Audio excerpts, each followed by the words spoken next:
4 उपनिषद तथा उनकी शिक्षा। एक उपनिषद की वैदिक वाङ्मय का एक हिस्सा माने जाते हैं। यह वेद का हिस्सा नहीं है, यह श्रुति बाह्य से है। 2 यह सब होने पर भी यह धार्मिक वाङ्मय का एक हिस्सा है।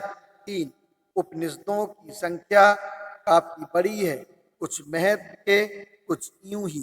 4 कुछ में वैदिक सिद्धांतियों को का ब्राह्मण पुरोहितों का काफी विरोध है। 5 सभी एक बात में सहमत थे कि वैदिक अध्ययन अविद्या का ही अध्ययन है। 6 वेदों और वैदिक विज्ञान को सभी अपरा नीचे दर्ज की विद्या ही मानते थे। 7 वे सभी वेद को आपुरु से न मानने के समर्थक थे। 8 ब्राह्मणी दर्शन ऐसी प्रधान स्थापनाओं जैसे यज्ञ और उनके फल, श्राद्ध और ब्राह्मण पुरोहितों को दिए जाने वाले दोनों के महात्म्य को अस्वीकार करने में सभी एकमत थे। 9 किंतु यह कोई उपनिषदों का मुख्य विषय न था। उनकी चर्चा का मुख्य विषय है ब्रह्म और आत्मा। 10 ब्रह्म ही वह सर्वव्यापक तत्व है जो विश्व को बांधे हुए है और आदमी की मुक्ति भी इसी बात में है। उसके आत्मा को इस बात का बोध हो जाए कि वह भी ब्रह्म है। 11 उपनिषदों की मुख्य स्थापना यही थी, ब्रह्म ही सत्य है तथा आत्मा और ब्रह्म एक ही है। उपाधिग्रस्त कारण आत्मा को इस बात का बोध नहीं होता कि वह ब्रह्म है। 12 प्रश्न पैदा हुआ, क्या ब्रह्म एक वास्तविकता है? उपनिषदों सारी स्थापना इसी एक प्रश्न के उत्तर पर निर्भर करती है। 13 बुद्ध को ब्रह्म की वास्तविकता का कोई प्रमाण नहीं मिला, इसलिए उन्होंने उपनिषदों स्थापना को अस्वीकार कर दिया। 14 ऐसा नहीं है कि स्वयं उपनिषदों के रचयिताओं से इस बारे में प्रश्न न पूछ गए हों, वे पूछे गए थे। 15 इस तरह के प्रश्न याज्ञवल्क्य जैसे महान ऋषि से पूछे गए थे, जिसका बृहदारण्यक उपनिषद में महत्वपूर्ण स्थान है। 16 उससे पूछा गया था, ब्रह्म क्या है, आत्मा क्या है? याज्ञवल्क्य इतना ही उत्तर दे सका था, मैं नहीं जानता, मैं नहीं जानता। नेत नेत 17 बुद्ध को शंका थी कि विषय में कोई कुछ जानता ही नहीं, वह वास्तविकता कैसे हो सकती है। इसलिए उन्होंने उपनिषदों की स्थापना को भी शुद्ध कल्पना समझ अस्वीकार कर दिया। एक वर्तमान ईश्वर कृष्ण विरचित सांकारिका को तो 3 प्रमाण मान्य है, शब्द, प्रत्यक्ष तथा अनुमान। शब्द प्रमाण पीछे सूझ लगती है तो यह कारण चिन्ह है। छठा भाग बुद्ध तथा उनके समकालीन। उनके समकालीन। जिस समय गौतम ने प्रव्रज्ञा ली, देश में बड़ी मानसिक उथल पुथल मची हुई थी। ब्राह्मणी दर्शन के अतिरिक्त कोई 62 दार्शनिक मत और थे। ये सभी ब्राह्मणी दर्शन के विरोधी थे।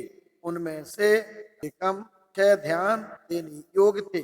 2 इन दार्शनिक परंपराओं में से एक के मुखिया का नाम पूर्ण काश्यप था। उसका मत आक्रियावाद कहलाता था। उसकी स्थापना थी कि कर्म का आत्मा पर किसी तरह से कोई प्रभाव नहीं पड़ता, चाहे कोई काम को करे चाहे कराए, चाहे कोई किसी को स्वयं मार डाले चाहे मरवाए, चाहे कोई स्वयं चोरी करे और डाका डाले, चाहे किसी कराए और डाका डलवाए, चाहे कोई स्वयं व्यभिचार करे चाहे किसी से करवाए, चाहे कोई स्वयं झूठ बोले, चाहे से बुलवाए, आत्मा पर बात का कोई प्रभाव नहीं पड़ता। कोई कार्य कितना भी जघन्य हो, आत्मा को पाप से लिप्त नहीं करता। कोई कार्य कितना भी अच्छा हो, आत्मा को पुण्य से युक्त नहीं करता। आत्मा पर कोई क्रिया नहीं होती। जब आदमी मरता है, शरीर के सभी तत्व उन मूल तत्वों से जा मिलते हैं जिनसे उसका ना है। मरने के बाद कुछ नहीं बचता, ना शरीर और ना आत्मा। 3, एक दूसरी विचारधारा का नाम था नियतिवाद। इसके मुख्य देशक का नाम था मक्खली गौसार। उसका मत एक प्रकार का पूर्ववाद था। उसका मत था ना कोई कर सकता है और ना होने से रोक ही सकता है। घटनाएं घटती हैं, कोई स्वेच्छा से घटनाओं को घटा नहीं सकता है। ना कोई दुख को दूर कर सकता है और ना कोई से घटा बढ़ा सकता है। आदमी पर सार में जो कुछ बीतने को है वह बीत कर रहता है। 4, तीसरा मत उच्छेदवाद कहलाता था। का मुख्य उपदेशक अजित केस कंबल था। का मत एक प्रकार का संपूर्ण नाशवाद था। शिक्षा यदि यज्ञ और होम बेकार हैं, कर्मों के कोई ऐसे फल नहीं होते जिन्हें आत्मा भोग सके तो उसे भुगतने पड़े। ना कहीं कोई स्वर्ग है और ना नरक। आदमी का निर्माण दुख के कुछ तत्वों से हुआ है, आत्मा उनसे बच नहीं सकता। सार में जितना भी कष्ट है, जितना भी दुख है, आत्मा का कहीं तरह प्राण नहीं। यह कष्ट या दुख स्वयं अनायास समाप्त हो जाएगा। आत्मा को 84 लाख योनियां धारण करनी पड़ेंगी, तभी आत्मा के कष्टों और दुख का अवसान होगा। इससे पहले तरह नहीं। 5, चौथा मत अन्योन्यवाद कहलाता था। इस मत के मुखिया का नाम अकुंद कच्चायन था। उसका उपदेश था 7 तत्वों से प्राणी का निर्माण होता है। पृथ्वी, जल, तेज, वायु, सुख, दुख तथा आत्मा। प्रत्येक तत्व दूसरे से स्वतंत्र है, एक का दूसरे पर प्रभाव नहीं पड़ता। वे अपने में संपूर्ण हैं और वे सभी नित्य हैं। किसी तरह नाश हो ही नहीं सकता। यदि कोई आदमी का सिर भी काट दे तो यह कोई मारना नहीं होता। यह तो इतना ही है, शस्त्र 7 तत्वों में प्रवेश कर गया है। 6, संजय बेलपुत्र का अपना ही एक निजी दार्शनिक मत था। यह विक्षेपवाद कहलाता था। यह अंतिम दर्जे का संदेहवाद उसका तर्क था। यदि कोई ये से स्वर्ग है और यदि मुझे लगे है तो मैं कहूँगा हाँ, यदि मुझे लगे स्वर्ग नहीं है, कहूँगा नहीं है। यदि कोई ये पूछे क्या आदमी जाते हैं, क्या आदमी को अच्छे बुरे कर्मों का फल भोगना पड़ता है, क्या मृत्यु के अनंतर आत्मा रहती है, मैं इन सब का नकारात्मक कर दूंगा, क्योंकि मैं नहीं समझता ये हैं। कुछ कुछ इस प्रकार संजय का तर्क चलता था। 7, छठा दार्शनिक मत चतुर या मंसवार मंसवर्गवाद कहलाता था। इस मत के संस्थापक या मुख्याचार्य उस समय जीवित थे जब गौतम प्रकाश की खोज में संलग्न थे। आचार्य का नाम महावीर था। वह जो निगन्नाथ कुतुबी कहलाते थे। महावीर का शिक्षण था आत्मा को अपने पूर्व जन्मों के कर्म तथा इस जन्म के कर्मों के परिणाम स्वरूप ही पुनर्जन्म ग्रहण करना पड़ता है। इसलिए उसका कहना था कि तपस्याचर्या के द्वारा उन कर्मों का नाश कर डालना चाहिए। बुरे कर्मों का होना रोकने के महावीर ने चतुर्यम धर्म का उपदेश दिया, अर्थात 4 नियमों के पालन करने का। 1 हिंसा न करना, 2 चोरी न करना, झूठ नहीं बोलना, 4 अपरिग्रह रखना और ब्रह्मचर्य व्रत का पालन करना। 2 अपने समकालीनों के प्रति का भाव। 1 बुद्ध ने इन नए दार्शनिकों के मत को स्वीकार नहीं किया। 2 बुद्ध का उनकी शिक्षाओं को अस्वीकार करना का कारण था।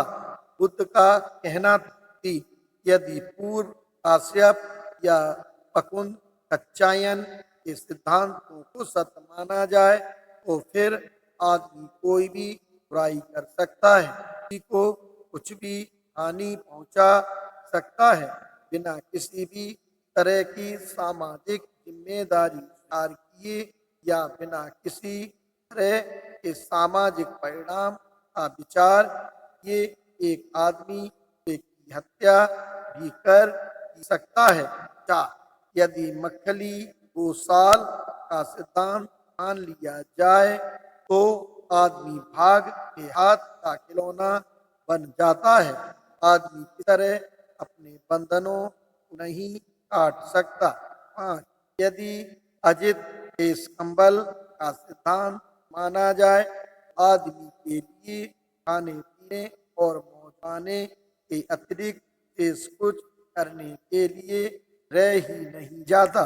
6 यदि संजय गैलपुत्र का सिद्धांत सही हो फिर पानी पर यूं ही बहते रहने की तरह आदमी का जीवन निरुद्देश हो जाएगा।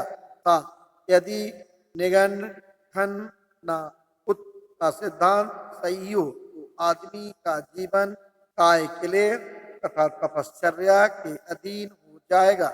आदमी की इच्छाओं और स्वाभाविक प्रवृत्तियों का सर्वथा मूलोच्छेद।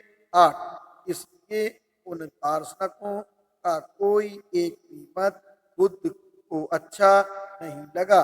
ऐसा लगा ये सब ऐसे आदमियों के ही विचार थे जो या तो निराशावादी थे या असहाय थे या किसी भले बुरे परिणाम की ओर से सर्वथा उदासीन थे। इसलिए उन्होंने अन्यत्र ही कहीं से प्रकाश पाने की आशा रखी। 7वां भाग समानता तथा विषम। 1 वे बातें जिनका बुद्ध ने सर्वथा त्याग किया। 1 दार्शनिक तथा धार्मिक विचार सारणी के इस पर्यवेक्षण से यह स्पष्ट है कि जिस समय बुद्ध ने अपने शासन की नींव रखी उस समय कुछ विचार और मान्यताएं ऐसी थी जिन्होंने लोगों के दिमाग में घर बना रखा था। ये विचार और मान्यताएं थी का वेदों का स्वतः प्रमाण मानना था, आत्मा के मोक्ष में विश्वास अर्थात इसका पुनर्जन्म न होना का, धार्मिक संस्कारों तथा यज्ञादि के करने को आत्मा के मोक्ष का साधन मानना था, सामाजिक संगठन के निमित्त चतुर्वर्णी व्यवस्था को आदर्श मानना, ईश्वर की सृष्टि कर्ता और ब्रह्म को विश्व का मूलाधार तत्व मानना। 4 आत्मा में विश्वास। 6 संसरण और अर्थात आत्मा के एक शरीर से दूसरे शरीर में जाने पर विश्वास। या कर्म में विश्वास अर्थात इस जन्म में आदमी जो भी इस परिस्थिति है उस सबको पूर्व जन्म का परिणाम मानना। 2 अपने बुद्ध शासन के स्तंभों की स्थापना करते समय बुद्ध ने इन परंपरागत मानचारों के साथ अपने अनोखे ढंग से बर्ताव किया कि ये वे बातें हैं जिनका बुद्ध ने सर्वथा त्याग कर दिया। मैं कहाँ से आया हूँ, किधर से आया हूँ, मैं क्या हूँ, इस प्रकार के व्यर्थ के मानसिक संकल्प विकल्प खाते रहने की बुद्ध ने निंदा की। खा उन्होंने आत्मा के बारे में सभी मान्यताओं का त्याग किया। उन्होंने आत्मा को ना शरीर ही माना, ना वेदनाएं ही माना, ना ठंडा ही माना, ना संस्कार ही माना और ना ही विज्ञान माना। गा कुछ धार्मिक उपदेशकों द्वारा प्रतिपादित सभी उच्छेदवादी मतों का तिरस्कार किया। घा उन्होंने नास्तिकों के मत का त्याग किया। डा उन्होंने इस बात को मान नहीं ठहराया कि विश्व के विकास का आरंभ किसी के ज्ञान से बंधा हुआ है। चा उन्होंने इस सिद्धांत का खंडन किया कि किसी ईश्वर ने आदमी का निर्माण किया है अथवा वह श्रम शरीर का अंश है। चा आत्मा के अस्तित्व को उन्होंने उपेक्षा की और उससे सर्वथा इनकार किया। तो वे बातें जिनमें बुद्ध ने परिवर्तन किया। का उन्होंने कारण के महान नियम को अपनी शाखाओं सहित कृति सहित समुत्याग के रूप में मान ठहराया था। उन्होंने जीवन के निराशावादी दृष्टिकोण का खंडन किया और साथ ही इस मूर्खतापूर्ण दृष्टिकोण का भी कि किसी ईश्वर ने आदमी और संसार का भविष्य पहले से ही निश्चित कर रखा है। गा उन्होंने इस सिद्धांत को भी अस्वीकार किया कि किसी पूर्व जन्म में किए गए इन्हीं कार्यों में कुछ ऐसी सामर्थ्य है कि वे दुख और कष्ट का कारण होते हैं और उनके रहते इस जन्म के कर्म कुछ नहीं कर सकते, वे सभी बेकार हैं। कर्म के इस निराशावादी दृष्टिकोण का त्याग किया। उन्होंने पुराने कर्मवाद के स्थान पर एक बहुत ही अधिक वैज्ञानिक कर्मवाद की स्थापना की। एक प्रकार से बोतल तो पुरानी थी किंतु दर पूरा नहीं थी। था संसरण अर्थात आत्मा के एक शरीर से निकल कर दूसरे में जाने की बात के स्थान पर संसरण रहित पुनर्जन्म के सिद्धांत को सार किया। दा उन्होंने मोक्ष अथवा आत्मा की मुक्ति के सिद्धांत के स्थान पर बौद्ध निर्वाण की स्थापना की। 5 इस प्रकार बुद्ध का शासन अपनी मौलिकता लिए है। इसमें जो कुछ थोड़ा बहुत पुराना है वह या तो बदला गया है या उसकी नई व्याख्या कर दी गई है। 3 वे बातें जिन्हें बुद्ध ने स्वीकार किया। 1 उनकी शिक्षा की पहली विशेषता थी कि मन को सभी चीजों का केंद्र बिंदु स्वीकार किया गया था। 2 मन चीजों का पूर्वगामी है, वह उस पर प्रभाव डालता है, वह उन्हें उत्पन्न करता है। यदि मन काबू में है तो सब कुछ काबू में है। 3 मन ही सब मानसिक क्रियाओं में प्रधान है, मन ही मोक्ष है, मन उन चैतसिक क्रियाओं की उपज है। 4 इसलिए सब से मुख्य बात मन की साधना है।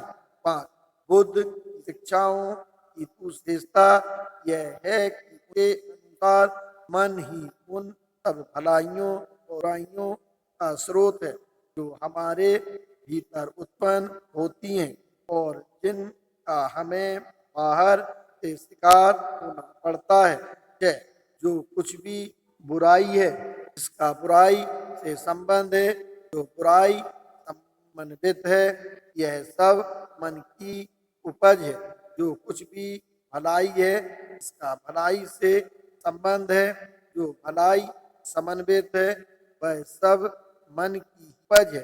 7 यदि आदमी बुरे मन से कुछ भी बोलता या करता है तो उसके पीछे ऐसे ही हो लेता है जैसे गाड़ी के पहिए गाड़ी होने वाले बैलों के पीछे। इसलिए अपने चित्त को निर्मल बनाए रखना ही धर्म का सार है। 8 उनकी शिक्षाओं की विशेषता है। सभी पाप कर्मों से विरति। 9 उनकी शिक्षाओं की चौथी विशेषता है धर्म धार्मिक ग्रंथों के पाठ में नहीं है बल्कि धार्मिक जीवन बिताने में है। 10 क्या कोई कह सकता है कि बुद्ध का धर्म अपना आविष्कार ना था, अपनी कीर्ति न थी?